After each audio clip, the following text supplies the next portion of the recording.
결혼 7년 차 35살의 나는 남편과의 관계가 식어가는 것을 느꼈어요. 대화는 줄어들고 침대는 차가워졌죠. 남편의 권유로 시작한 부부 상담에서 만난 상담사 한민주는 나를 처음으로 한 사람의 여자로 봐주었어요. 그의 눈빛에서 남편이 잃어버린 그 무언가를 발견했죠. 상담실이라는 밀실에서 시작된 위험한 감정은 점점 선을 넘어가기 시작했고 나는 최악의 선택과 최선의 위로 사이에서 흔들리게 됩니다. 구독과 좋아요는 제작에 큰 힘이 됩니다. 상담실에서 처음으로 내 마음을 들킨 날. 그날 아침도 평소와 다를 게 없었어요. 강남 펜트하우스 45층 거실, 통유리 너머로 서울이 내려다 보이는 이 집에서 저는 매일 같은 시간에 일어나 남편의 아침을 차렸어요. 정확히 오전 6시 30분이었죠. 달걀 프라이 2개, 베이컨 3조각, 토스트 2장, 블랙 커피 1잔. 10년간 단 한 번도 변하지 않은 메뉴였어요. 우혁은 7시 정각에 식탁에 앉았고 신문을 펼쳤고 15분간 아무 말 없이 식사를 마쳤고 7시 15분에 집을 나섰어요. 10년간 단 하루도 어긋난 적 없는 완벽한 루틴이었죠. 기계처럼 정확했어요. 저도 마찬가지였고요. 저는 우혁의 시계였고 우혁은 제 삶의 시간표였어요. 그날도 그랬어요. 남편은 커피잔을 내려놓으며 신문에서 눈을 떼지 않은 채 말했어요. 상담 받으러 가자. 이대로는 안 되니까. 저는 그의 얼굴을 봤어요. 언제부터였을까요? 이렇게 무표정하게 된 게. 아니, 생각해보니 처음부터 이랬던 것 같았어요. 결혼식 날도 신혼여행 때도 그는 늘 이런 표정이었죠. 마치 업무를 처리하듯 저를 대했어요. 제 눈을 보지 않고 제 손을 잡지 않고 제 목소리를 듣지 않았어요. 그저 루틴을 수행할 뿐이었죠. 이대로는 안 된다니. 뭐가 안 되는 걸까요? 결혼 생활이요? 아니면 제가 안 되는 걸까요? 저는 고개를 끄덕였어요. 반대할 이유도 찬성할 이유도 없었어요. 그저 남편이 원하는 대로 따를 뿐이었죠. 10년간 그래왔듯이요. 저는 인형이었고 남편은 인형을 움직이는 사람이었어요. 상담센터는 청담동 한복판, 고급 오피스텔 최상층에 있었어요. 엘리베이터를 타고 올라가는 동안 남편은 계속 핸드폰을 봤어요. 회사 업무였겠죠. 저는 엘리베이터 거울에 비친 우리를 봤어요. 정장 차림의 남자와 샤넬 투피스를 입은 여자. 완벽해 보이는 부부였어요. 하지만 거울 속 여자의 눈빛은 죽어 있었죠. 10년간 조금씩 꺼져가던 불빛이 이제는 완전히 꺼진 상태였어요. 마음치유센터 세레니티라는 금빛 간판이 보였어요. 은은한 조명과 허브 향기가 복도를 채우고 있었고 어디선가 부드러운 클래식 음악이 흘러나왔어요. 접수 데스크의 직원이 밝게 미소 지으며 우리를 맞았어요. 그 미소가 얼마나 자기적으로 보이던지요. 하지만 저도 10년간 그런 미소를 지으며 살았으니 뭐라 할 자격은 없었죠. 남편의 회사 행사에서, 아버지의 모임에서 저는 항상 그런 미소를 지었거든요. 상담실 문이 열렸을 때 저는 그를 처음 봤어요. 강민준. 흰 셔츠에 베이지 가디건을 걸친 그는 책상에서 일어나 우리에게 다가왔어요. 37쯤 되어 보였어요. 부드러운 미소를 짓고 있었지만 눈빛은 날카로웠죠. 마치 사람의 내면을 꿰뚫어 보는 듯한 그런 눈빛이었어요. 그가 악수를 청했고 그의 손은 따뜻했어요. 남편의 차가운 손과는 너무나 달랐죠. 남편이 악수를 하고 돌아섰을 때 민준이 제게 손을 내밀었어요. 저는 그 손을 잡았어요. 부드러웠어요. 10년간 느껴보지 못한 온기였죠. 악수는 3초 정도 지속됐어요. 하지만 그 3초가 영원처럼 느껴졌어요. 그의 목소리도 따뜻했어요. 안녕하세요. 강민준입니다. 편하게 앉으세요. 10년간 들어보지 못한 그런 온기가 담겨 있었어요. 편하게 앉으라는 말. 그 단순한 말이 왜 이렇게 위로가 되는지 몰랐어요. 남편과 저는 소파에 나란히 앉았어요. 30cm 정도의 간격을 두고요. 민주는 우리 맞은편 의자에 앉으며 파일을 펼쳤어요. 펜을 집어들고 저를 봤어요. 정확히는 제 눈을 똑바로 봤죠. 10년간 우혁이 단 한 번도 하지 않았던 행동이었어요. 그가 질문을 시작했어요. 결혼한 지 얼마나 됐는지, 자녀는 있는지, 평소 어떻게 시간을 보내는지요. 남편이 대부분 대답했어요. 10년 자녀 없음, 본인은 회사 업무로 바쁘고 저는 집에서 시간을 보낸다고요. 마치 보고서를 작성하듯 답했죠. 감정 하나 없는 목소리로요. 민준의 시선이 저에게로 왔어요. 처음으로 누군가 제게 진짜 관심을 갖고 보는 느낌이었어요. 남편은 결혼 후 단 한 번도 저를 그렇게 본 적이 없었거든요. 그는 저를 볼 때 항상 허공을 보듯 했어요. 마치 제가 투명 인간인 것처럼요. 하지만 민주는 달랐어요. 그는 제 눈을 봤어요. 제 표정을 봤어요. 제 숨소리까지 들으려는 것 같았어요. 서진 씨 두 분이 함께 있을 때 편하신가요? 저는 입을 열려다 멈췄어요. 편하냐고요? 10년을 함께 살았는데 편하지 않다고 말할 수 있을까요?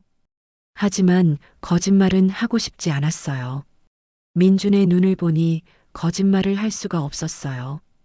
그 눈은 모든 걸 꿰뚫어 보고 있었으니까요. 잘 모르겠어요. 남편이 저를 쳐다봤어요. 불편한 표정이었죠.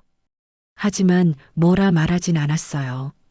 상담사 앞에서 체면을 지켜야 했으니까요. 민주는 고개를 끄덕이며 다음 질문을 했어요. 대화를 얼마나 하냐고요. 남편이 필요한 만큼 한다고 답했어요. 필요한 만큼이란 뭐냐는 질문에 업무나 집안일이라고 답했죠. 민준의 시선이 다시 제게로 왔어요. 서진 씨는요? 저는 입술을 깨물었어요. 뭐라고 말해야 할까요? 우리는 대화하지 않아요. 일주일에 한 번 식사 메뉴를 정하고 청소 일정을 확인하고 그게 전부예요. 서로의 하루에 대해 묻지 않고 감정에 대해 나누지 않죠. 아침에 일어났을 때 기분이 어떤지, 오늘 무슨 일이 있었는지, 내일은 뭘 하고 싶은지. 그런 대화는 10년간 단 한 번도 나눠본 적이 없었어요. 많이 하진 않아요. 제 목소리가 작았어요. 떨렸고요. 민준이 고개를 끄덕이며 메모를 했어요. 그리고 다음 질문이 왔죠. 마지막으로 손을 잡아본 게 언제죠? 침묵이 흘렀어요. 상담실을 채운 클래식 음악만 들렸어요. 남편도 저도 대답하지 못했어요. 기억이 안 났거든요. 아니, 생각해보니 애초에 손을 잡은 적이 있었나 싶었어요. 결혼식 때도 남편은 제 손을 꽉 쥐지 않았어요. 마치 의무를 이행하듯 가볍게 손을 잡았다가 금방 놓았죠. 신혼여행 때도 기념일에도 남편은 제 손을 잡지 않았어요. 남편이 시계를 확인하며 말했어요. 기억 안 나는데요? 그의 목소리에는 짜증이 섞여 있었죠. 이 상담이 시간 낭비라고 생각하는 게 분명했어요. 민주는 고개를 끄덕이고 메모를 했어요. 펜이 종이 위를 긁는 소리가 상담실에 울렸어요. 그리고 그가 저를 똑바로 봤어요. 서진 씨 지금 우시는 건가요?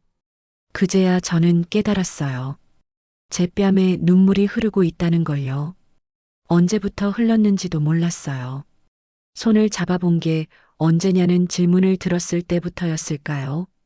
아니면 그 전부터였을까요? 저는 황급히 손등으로 눈물을 닦았어요. 당황스러웠어요. 왜 우는지도 모르겠는데 눈물이 멈추지 않았거든요. 미안해요. 저도 모르게. 민준이 손을 들어 제 말을 막았어요. 사과하지 마세요. 눈물은 감정의 정직한 표현이에요. 그리고 물었죠. 서진 씨, 왜 우는지 아세요? 저는 고개를 저었어요. 정말 몰랐어요. 슬픈 건지, 억울한 건지, 분한 건지, 그저 텅 빈 건지. 10년간 감정을 억눌러 왔더니 이제는 제 감정이 뭔지도 모르겠더라고요. 기쁨, 슬픔, 분노, 사랑. 그 모든 감정들이 어느 순간부터 사라졌어요. 저는 그저 살아만 있는 사람이었죠. 첫 상담은 50분 만에 끝났어요. 남편은 자리에서 일어나며 명함을 건넸죠. 민준이 다음 주 같은 시간이 괜찮냐고 묻자 남편은 그렇다고 답했어요.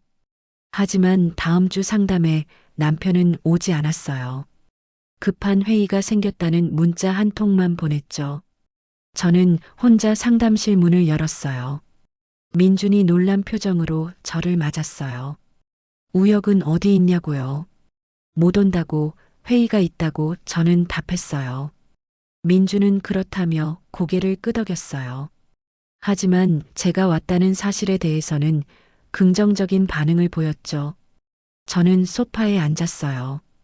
이상하게도 남편이 없으니 어깨가 가벼웠어요. 10년간 느껴보지 못한 홀가분함이었죠. 마치 무거운 짐을 내려놓은 것 같았어요. 민준이 물을 건네며 물었어요. 남편 없이 편하신가요?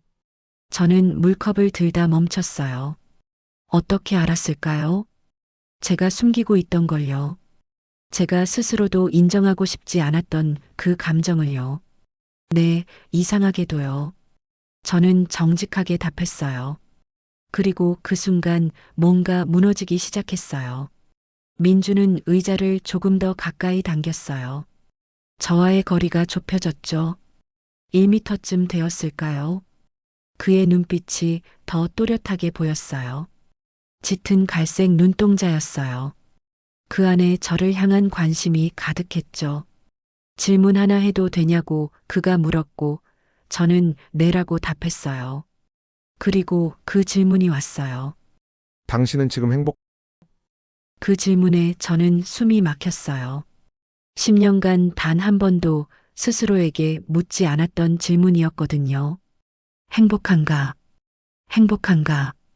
행복한가? 가슴 속에서 메아리 쳤지만 답은 없었어요. 아니, 답은 이미 알고 있었지만 인정하고 싶지 않았던 거겠죠.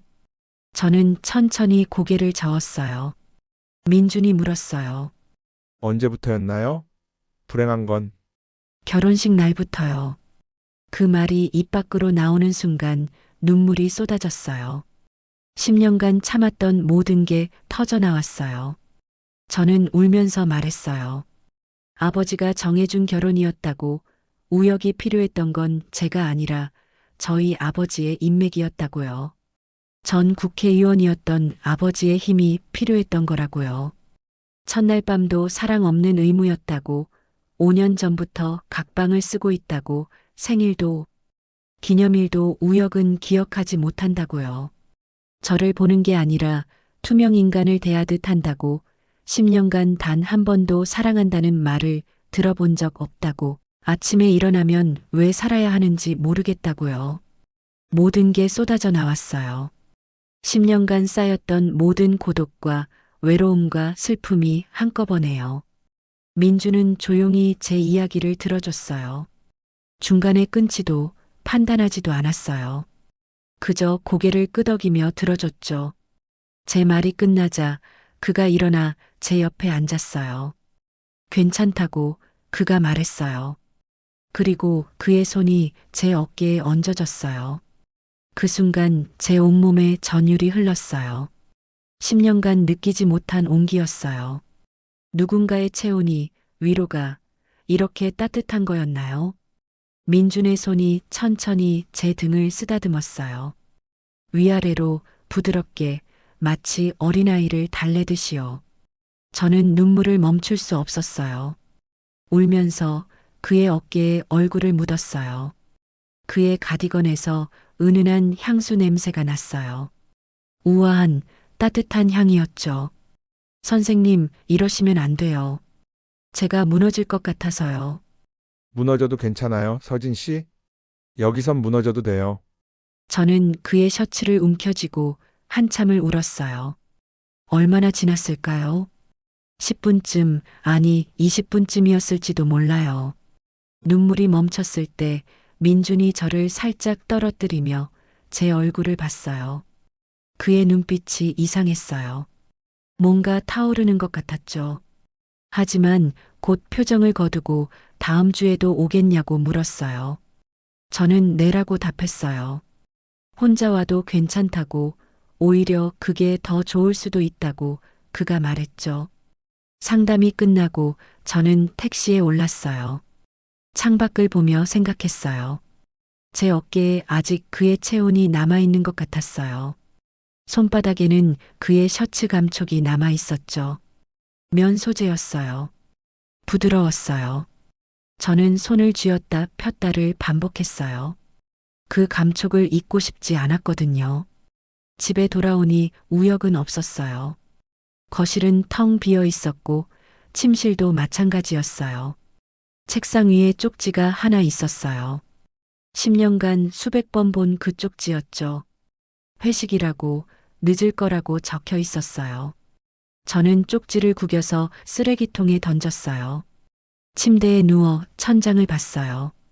하얀 천장, 아무것도 그려져 있지 않은 그 천장을 10년간 매일 봤어요. 그런데 오늘은 달랐어요. 어느새 민준을 떠올리고 있었거든요. 그의 눈빛, 그의 목소리, 그의 손길. 저는 자신도 모르게 그가 만진 제 어깨를 손으로 감쌌어요. 아직도 따뜻한 것 같았어요. 나는 지금 무엇을 갈망하는 걸까? 위로일까? 이해일까? 아니면 그저 누군가의 관심일까? 아니면 사랑일까? 핸드폰이 울렸어요. 문자였죠. 민준이었어요. 다음 주 수요일 7시, 혼자 와도 괜찮다고 적혀 있었어요. 제 심장이 두근거렸어요. 10년간 느껴보지 못한 그런 설렘이었어요. 위험한 설렘이었죠. 하지만 저는 그 설렘을 멈추고 싶지 않았어요. 10년 만에 처음으로 살아있다는 느낌이었으니까요. 소파에서 무너진 10년의 결혼. 그 후로 저는 일주일에 3번 상담실을 찾았어요. 월요일 저녁 7시, 수요일 오후 3시, 금요일 저녁 6시. 정확한 시간이었죠. 우역은 한 번도 함께 오지 않았어요. 회의가 있다고, 출장이 잡혔다고, 중요한 접대가 있다고 했죠. 언제나 핑계는 달랐지만 결과는 같았어요. 저는 혼자였고 민준과 단둘이었어요. 이상한 일이었어요. 우역이 없는 게 더 편했거든요. 아니, 편한 정도가 아니었어요. 상담실로 가는 택시 안에서 저는 설렜어요. 거울을 보며 립스틱을 고쳐 바르고 머리를 매만지고 향수를 뿌렸죠. 10년간 우역을 만날 때는 단 한 번도 하지 않았던 행동들이었어요. 4번째 상담 날이었어요. 11월 중순, 날씨가 제법 쌀쌀해진 저녁이었죠. 저는 검은색 니트 원피스를 입고 갔어요. 우역이 사준 옷이 아니라 결혼 전에 제가 직접 산 옷이었어요. 옷장 깊숙이 넣어뒀던 걸 꺼내 입었죠. 거울을 보니 10년 전에 제가 보였어요. 결혼하기 전 갤러리에서 일하던 그 시절의 저요. 상담실 문을 열었을 때 민준이 저를 봤어요. 그의 눈빛이 달라졌어요. 평소와 다른 뭔가가 있었죠. 오늘은 다른 걸 해볼까 해요. 터치 테라피예요. 터치 테라피라고요. 긴장을 풀기 위한 치료법이라고 그가 설명했어요. 저는 소파에 앉아 그를 봤어요. 심장이 두근거렸어요. 민준이 다가와 제 옆에 앉았어요. 평소보다 훨씬 가까운 거리였어요. 30cm도 안 될 정도로요. 그의 체온이 느껴졌어요. 그의 숨소리도 들렸죠.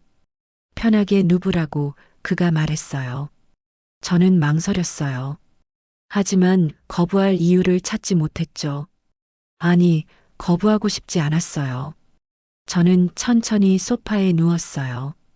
민준이 제 머리 쪽으로 이동하더니 손을 뻗었어요. 눈을 감으라고, 깊게 숨 쉬라고 그가 말했죠. 그의 손가락이 제 이마를 건드렸어요. 부드럽고 따뜻했어요.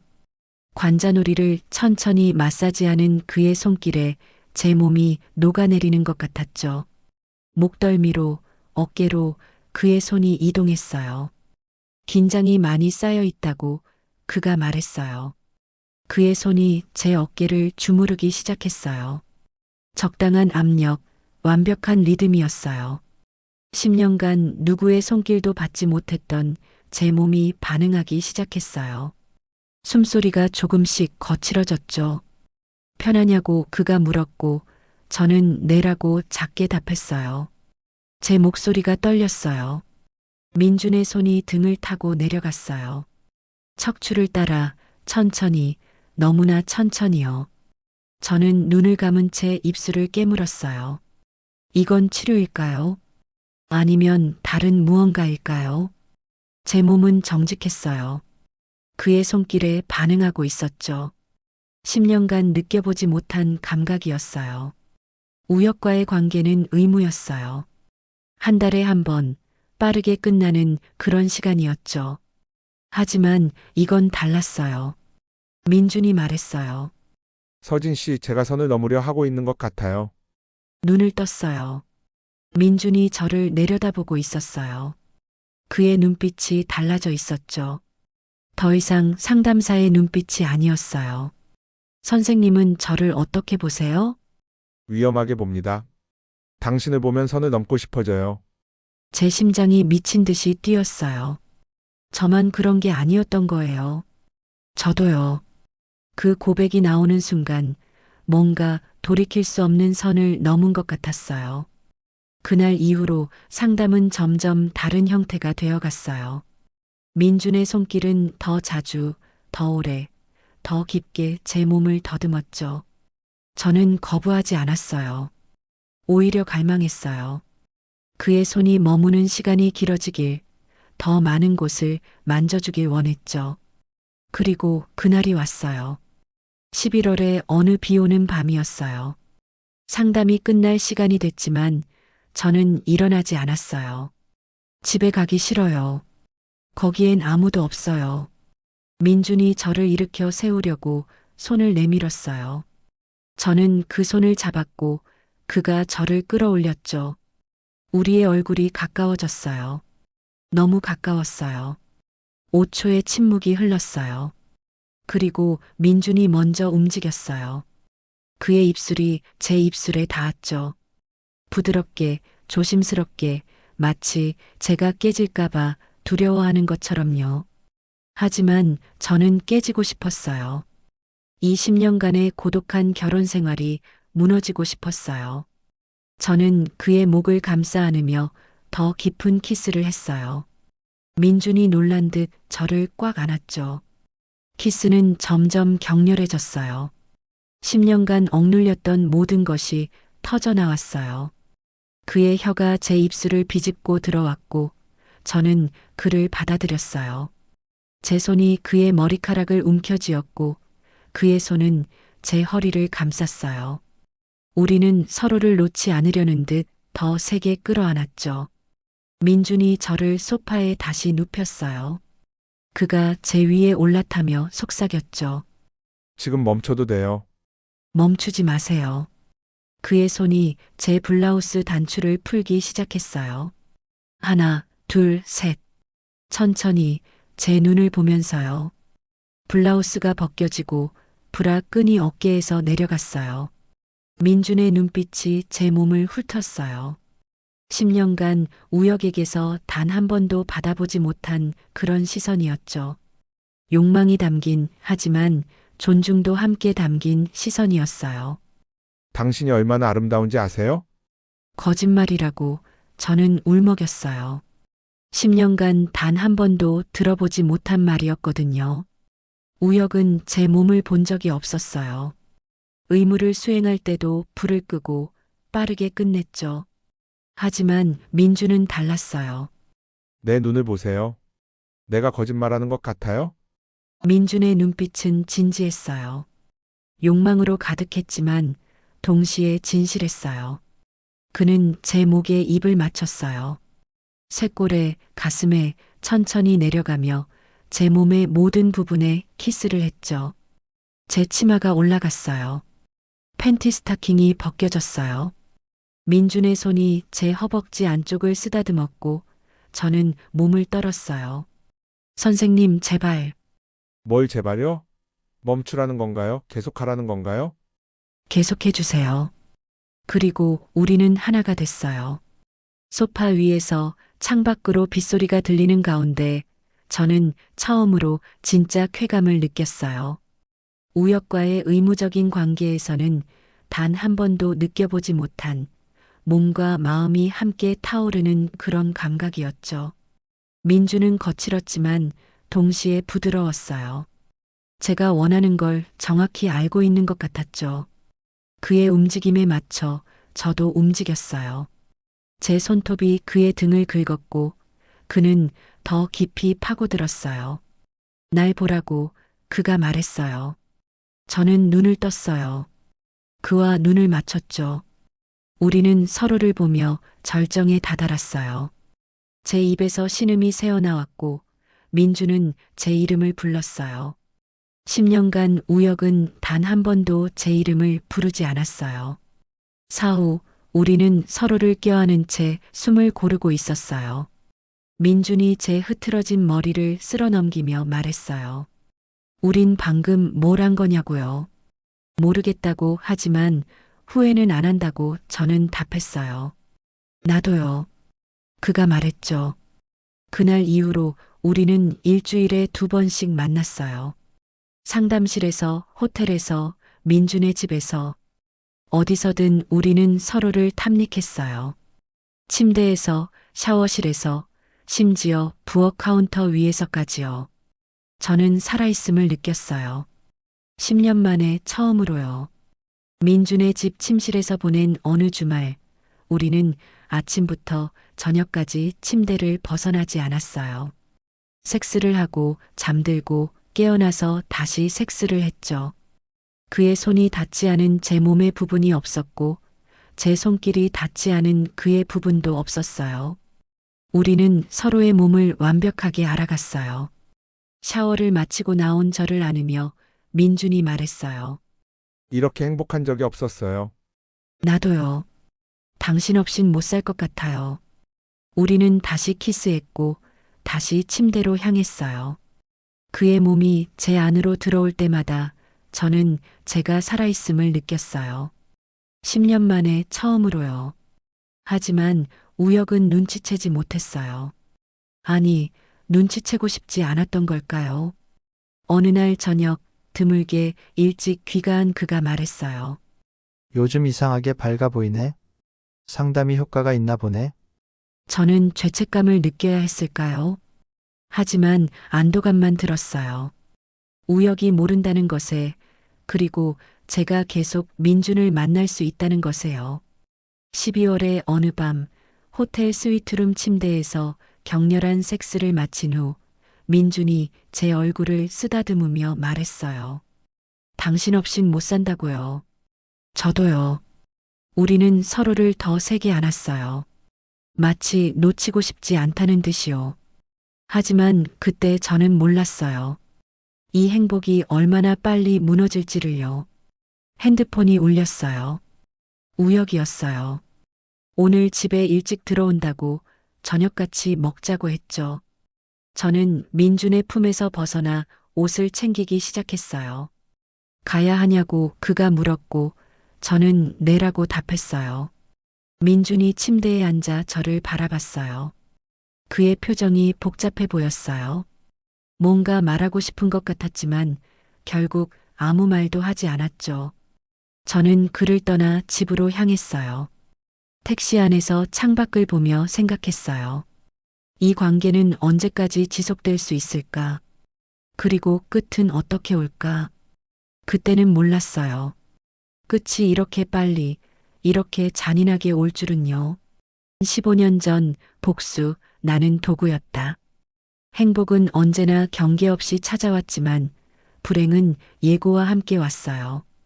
1월의 어느 추운 아침, 저는 그걸 깨달았죠. 우역의 비서 윤채영. 저는 그녀를 몇 번 본 적이 있었어요. 회사 행사에서, 우역의 승진 파티에서요. 그녀는 항상 우역 곁에 있었죠. 너무 가까이에요. 그날 아침, 저는 우연히 우역의 서재 앞을 지나다 그들의 대화를 들었어요. 채영이 갈색 봉투를 건네는 소리, 그리고 우역의 낮은 목소리가 들렸죠. 이게 뭔데? 사모님이요. 상담사랑 불륜이에요. 제 심장이 멈췄어요. 서재 문틈으로 몸을 숨기며 귀를 기울였어요. 채영이 사진들을 펼치고 있는 게 보였어요.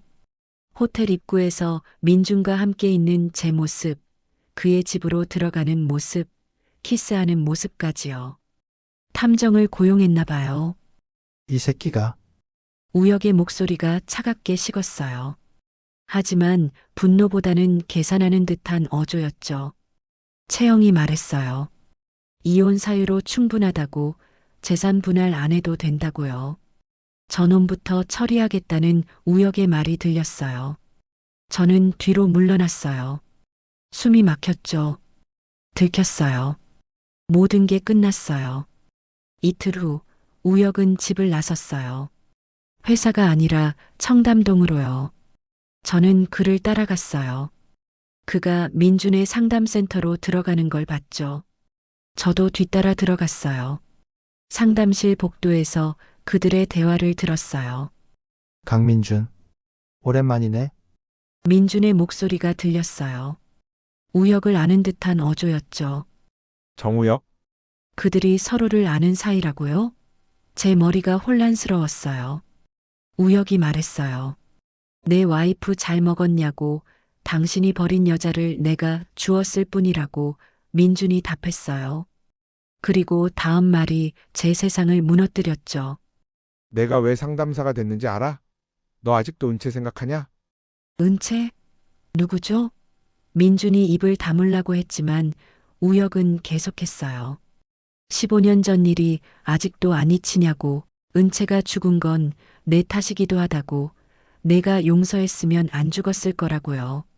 제 다리가 후들거렸어요. 15년 전? 죽음? 이게 무슨 얘기죠?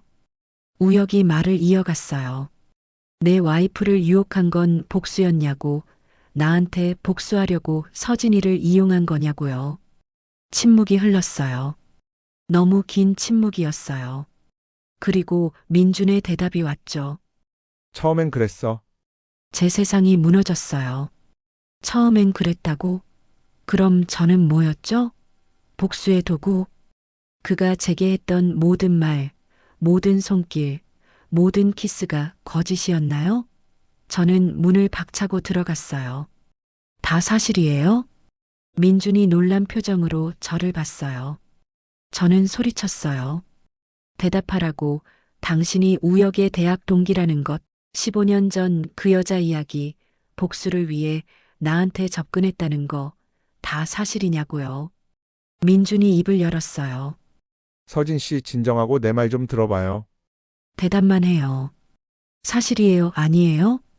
민준이 고개를 숙였어요. 처음엔 그랬어요. 하지만 당신을 알아가면서 진짜로 사랑하게 됐어요. 거짓말이라고. 저는 중얼거렸어요. 저는 상담실을 뛰쳐나왔어요. 민준이 뒤쫓아왔지만 저는 멈추지 않았어요. 엘리베이터에 올라타고 1층 로비를 지나 거리로 나왔어요. 추운 겨울바람이 얼굴을 때렸지만 눈물은 멈추지 않았어요. 그날 밤 민준이 전화를 걸어왔어요. 10번, 20번. 저는 받지 않았어요. 그리고 문자가 왔죠. 제발 한 번만 만나달라고, 설명하겠다고요. 저는 답장을 보냈어요. 내일 호텔에서 만나자고, 마지막으로요. 다음 날 저는 우리가 자주 가던 호텔 스위트룸에 있었어요. 민준이 들어왔을 때 저는 창가에 서 있었죠. 말해봐요. 15년 전 이야기를요. 민준은 한숨을 쉬고 소파에 앉았어요. 그리고 말하기 시작했어요. 2009년 대학 시절 민준에게는 이은채라는 연인이 있었다고요. 그들은 서로 사랑했고 결혼을 약속했다고 했죠.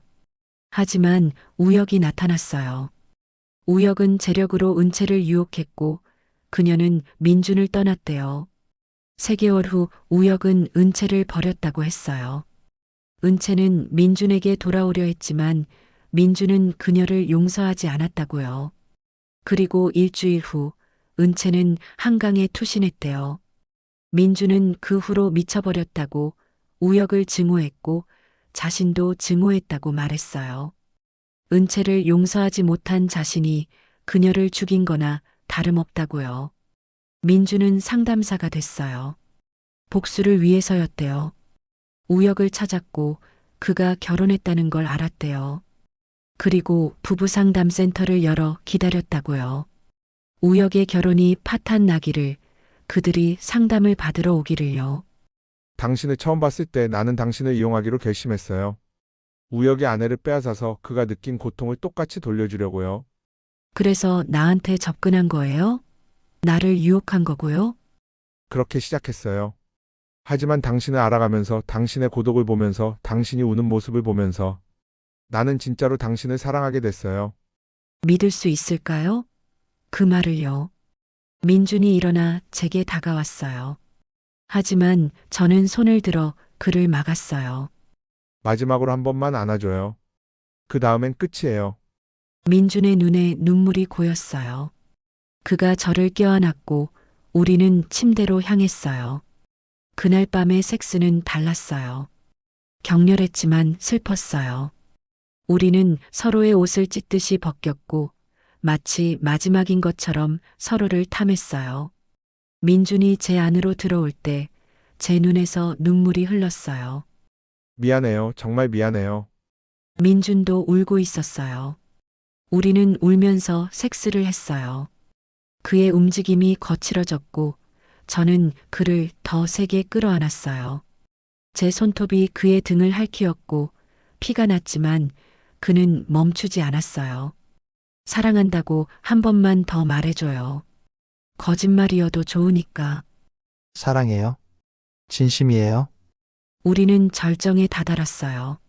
서로를 부여잡고 이름을 부르며 울면서요.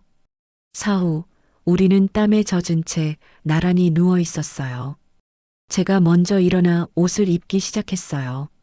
서진 씨, 제발. 이젠 끝이에요. 내 인생을 망친 건 남편만이 아니었어요. 당신도 똑같아요. 나를 이용했고 나를 도구로 삼았어요. 15년 전 죽은 그 여자를 위한 복수. 나는 그 과정의 일부였을 뿐이에요. 민준이 침대에서 일어나려 했지만 저는 손을 들어 막았어요. 오지 마세요. 이제 당신도 우혁도 내 인생에 없어요. 저는 호텔 문을 열고 나갔어요. 복도를 걸으며 뒤돌아보지 않았어요. 엘리베이터 문이 닫히고 나서야 주저앉아 울었죠. 집으로 돌아왔을 때 우혁이 거실에서 기다리고 있었어요. 즐거웠어? 내 불륜 증거는 다 있어. 이혼할 거야. 재산은 한 푼도 못 받을 거고. 상관없어요. 원래 당신 거였으니까요. 나는 이제 나를 위해 살 거예요. 당신도 그 사람도 없이요. 우혁이 놀란 표정을 지었어요. 저는 침실로 들어가 문을 잠갔어요. 거울 앞에 섰죠. 창백한 얼굴, 눈물 자국, 헝클어진 머리. 거울 속 제 모습을 보며 중얼거렸어요. 나는 대체 뭐였을까? 하지만 답은 이미 알고 있었어요. 저는 두 남자의 게임에서 말이었을 뿐이에요. 우혁에게는 아버지의 인맥을 위한 도구, 민준에게는 복수를 위한 수단. 이제는 아니에요. 이제부터는 저 자신을 위해 살 거예요. 재산, 복수, 배신 마이너스 모두가 대가를 치르다. 파국은 동시다발적으로 찾아왔어요. 민준과의 이별 일주일 후 우혁에게 검찰 소환장이 도착했죠. 회사 비자금 50억 원 횡령 혐의였어요. 우혁의 얼굴이 새하얗게 질렸어요. 그는 전화기를 들어 누군가에게 전화를 걸었죠. 채영이었어요. 이게 무슨 짓이야? 전화 너머로 채영의 차갑고 침착한 목소리가 들렸어요. 저도 들을 수 있을 만큼 크게 말하고 있었죠. 제가 한 거예요. 내부 고발이요. 저도 이용당했어요, 이사님. 3년 동안 당신 정부 노릇하면서 진짜 사랑받는 줄 알았죠. 근데 알고 보니 당신은 절 사랑한 적 없잖아요. 전화가 끊겼어요. 우혁은 핸드폰을 벽에 내던졌고 산산조각이 났죠. 저는 그 모습을 멀리서 봤어요. 동정심도 안타까움도 들지 않았어요. 그저 담담했죠. 다음 날 아버지에게서 전화가 왔어요. 집으로 오라고요.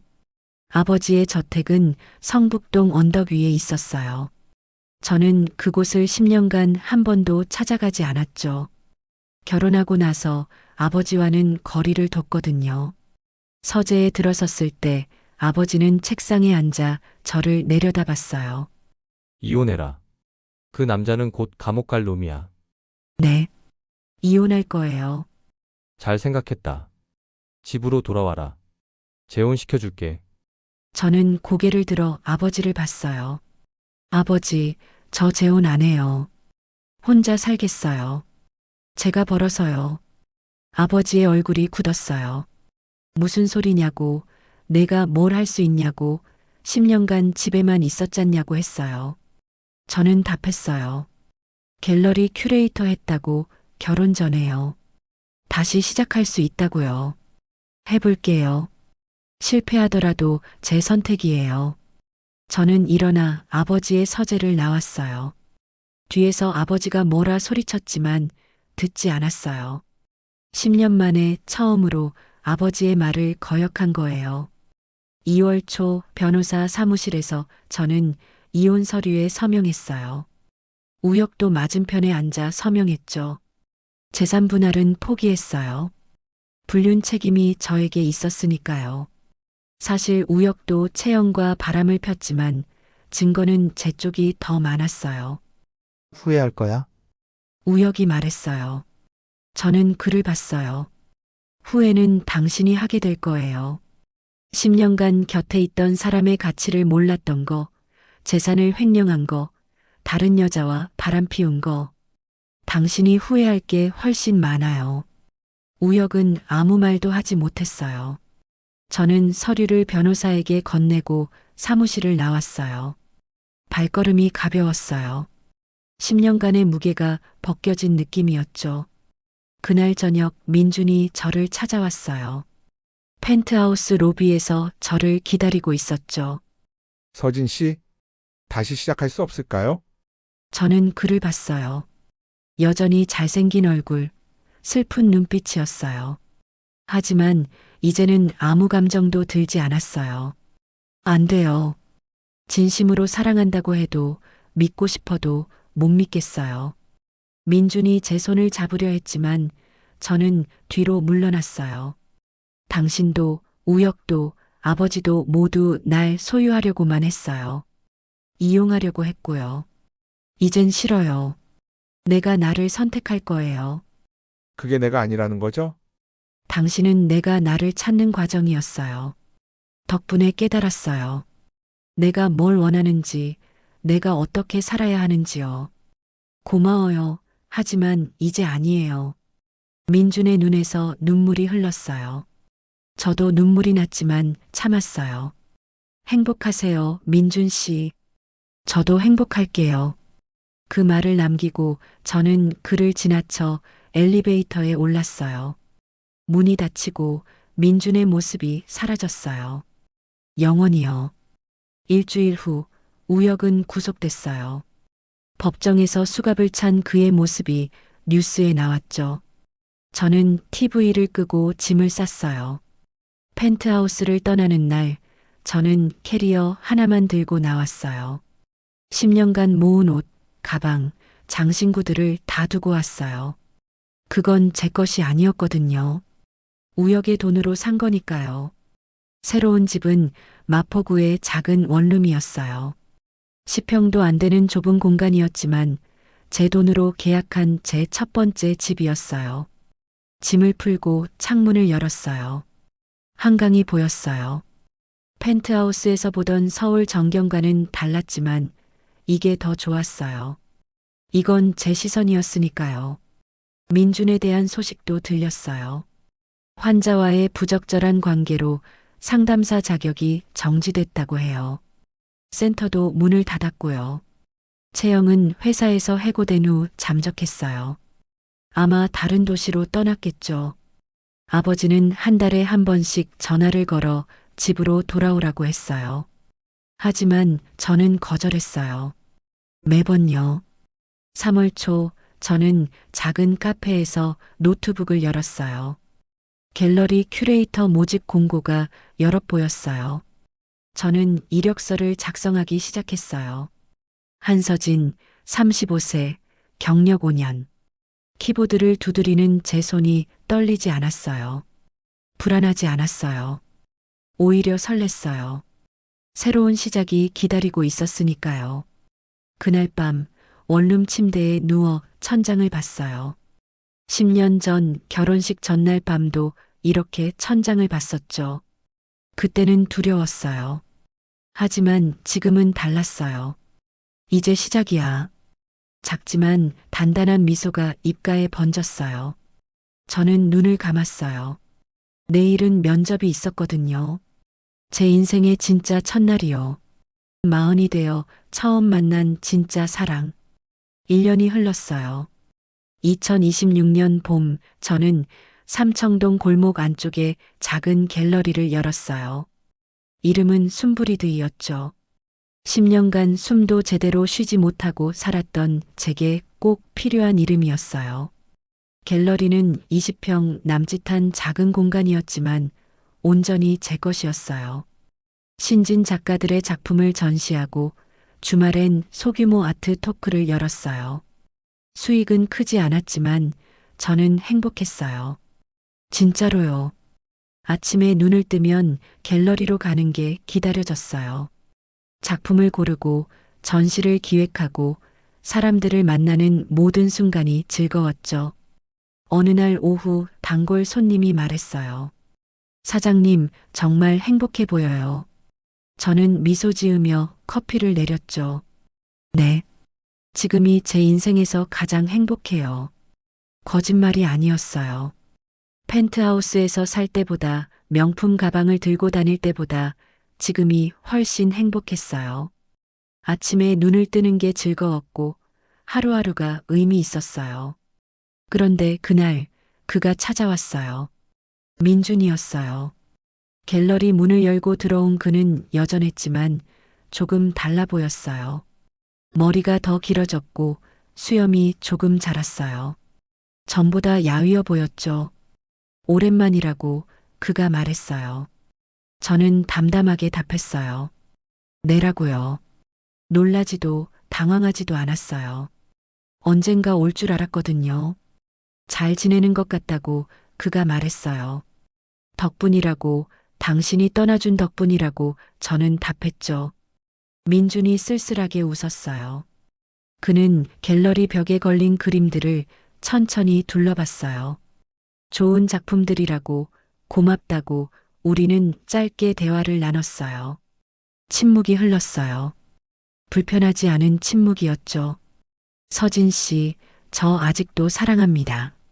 저는 그를 봤어요. 그의 눈빛은 진심이었어요. 하지만 이제는 제 마음을 흔들지 못했죠. 알아요. 다시 시작할 수 없을까요? 아니에요. 저 이제 행복해요. 그걸 무너뜨리고 싶지 않아요. 이제 저를 행복하게 하는 건 저예요. 민준의 눈에서 빛이 사라졌어요. 그는 고개를 끄덕였죠. 그렇다고요. 당신이 날 사랑했던 건 인정한다고 하지만 그건 제가 필요로 했던 사랑이 아니었다고 저는 말했어요. 당신은 죄책감에서, 저는 외로움에서 시작한 관계였다고요. 늦었다고, 우리에겐 너무 많은 상처가 있다고, 그걸 다 치유하고 다시 시작하기엔 저는 이미 다른 사람이 됐다고요. 민주는 한참을 저를 봤어요. 그리고 작은 미소를 지었어요. 행복하세요, 서진 씨? 당신도요. 그가 갤러리를 나갔어요.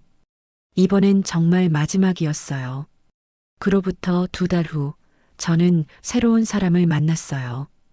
이준혁, 42세, 미술평론가였어요. 갤러리에서 열린 전시 오프닝에 참석한 그는 제 기획을 칭찬했죠.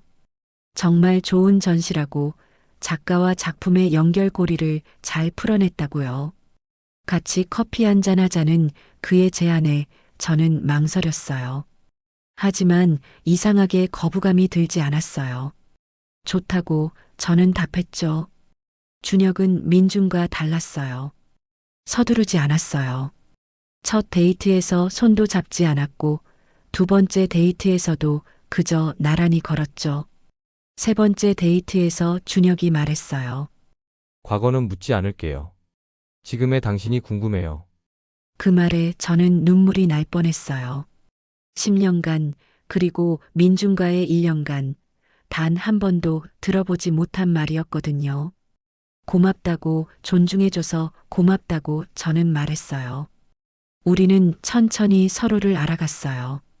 과거를 묻지 않았고 미래를 강요하지 않았어요. 그저 현재를 함께 보냈죠. 어느 날 준혁이 물었어요. 키스해도 될까요? 저는 놀랐어요. 물어보다니요. 물어본다고 저는 중얼거렸어요. 당연하다고, 당신의 동의가 필요하다고 그가 답했죠. 민주는 단 한 번도 물어보지 않았어요. 우혁도요. 하지만 준혁은 달랐어요. 네, 해요. 그의 키스는 부드러웠어요. 민준과의 격렬한 키스와는 달랐죠. 하지만 이게 더 좋았어요. 존중받는 느낌이었거든요. 6개월이 흘렀어요. 준혁과 저는 천천히 서로를 알아갔어요. 어느 겨울밤 제 원룸에서 저녁을 먹은 후 준혁이 조심스럽게 물었어요. 서진 씨 준비됐을 때만 해요. 당신과 더 가까워지고 싶어요. 하지만 당신 준비됐을 때만이요. 저는 그의 눈을 봤어요. 욕망도 있었지만 무엇보다 존중이 있었어요. 준비됐다고 저는 답했어요. 우리는 침실로 향했어요. 준혁은 천천히, 정말 천천히 움직였어요. 제 옷을 벗기면서 계속 제 눈을 봤고 괜찮냐고 물었어요. 예쁘다. 그 한마디에 저는 울었어요. 민준도 그렇게 말했었죠. 하지만 준혁의 말은 달랐어요. 제 몸을 탐하는 게 아니라 제 존재를 사랑하는 느낌이었어요. 왜 우냐고 행복해서라고 저는 답했어요. 준혁이 제 눈물을 닦아주며 이마에 키스했어요. 그리고 천천히 제 안으로 들어왔어요. 민준과의 섹스는 격렬했어요. 우혁과의 섹스는 의무였고요. 하지만 준혁과의 섹스는 달랐어요. 부드럽고 느리고 서로를 느끼는 시간이었어요. 저는 처음으로 안정감 속에서 쾌감을 느꼈어요. 조급하지 않았고 증명할 필요도 없었어요. 그저 서로를 사랑하는 두 사람의 자연스러운 표현이었죠. 사랑해요, 서진 씨. 저도요. 사후 우리는 서로를 껴안고 누워 있었어요. 준혁의 심장 소리를 들으며 저는 생각했어요. 이게 진짜 사랑이구나. 그날 밤 준혁이 잠든 후 저는 조용히 침대에서 일어났어요. 거울 앞에 섰죠. 옷을 벗고 제 몸을 봤어요. 35년간 살아온 이 몸이었어요. 상처도 있고 완벽하지도 않았어요. 하지만 이제는 사랑할 수 있었어요. 넌 충분히 아름다워. 충분히 가치 있어. 제 손이 제 몸을 부드럽게 쓰다듬었어요. 목에서 어깨로, 가슴으로, 배로요. 자기 자신을 위로하는 그 순간이 얼마나 소중한지 깨달았어요. 우혁에게서 편지가 왔었어요. 교도소에서요. 미안하다고, 용서해달라고, 출소하면 다시 시작하자고요. 저는 그 편지를 읽지 않고 찢어버렸어요. 이제 우혁은 제 인생에 없었으니까요. 민준에게는 마지막 답장을 보냈어요. 민준 씨, 당신이 내게 준 건 사랑이 아니라 용기였어요. 내가 나를 사랑해야 한다는 걸 깨닫게 해줬죠. 그걸로 충분해요. 이제 행복하세요. 어느 화창한 날, 저는 갤러리 창가에 앉아 커피를 마시고 있었어요. 햇살이 얼굴을 비췄죠. 따뜻했어요. 핸드폰이 울렸어요. 준혁의 문자였죠. 오늘 저녁에 봐요. 사랑해요.